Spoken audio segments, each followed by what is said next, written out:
Un parc automobile en pleine mutation. Aujourd'hui, les ventes de voitures électriques décollent. Alors aux assises de l'automobile au Mans, les constructeurs le savent, ils doivent s'adapter.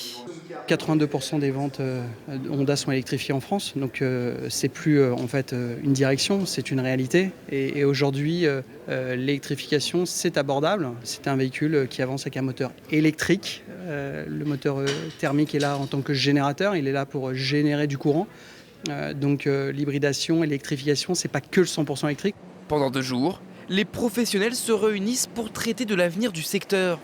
La révolution est déjà actée et il faut penser à la voiture de demain. La voiture de demain, on utilisera l'électricité bien sûr, mais on utilisera peut-être de l'hydrogène pour certains types de véhicules. Et ce qui est certain, c'est que le pétrole ne pourra pas être remplacé par une seule et unique énergie. L'électrification, c'est aujourd'hui le premier palier pour aller vers une décarbonation, mais il est certain que demain, on aura davantage d'énergie. Utiliser l'hydrogène, c'est justement le projet de ces étudiants. 3771 km parcourus avec l'équivalent d'1 litre d'essence pour ce prototype. Ce n'est pas un modèle de la voiture du futur, mais les ingénieurs de demain doivent eux aussi se conformer au marché. On est clairement sur des changements qui vont se faire, mais tous les 4-5 ans. Il y a 5 ans, j'avais un ordinateur, je pouvais à peine...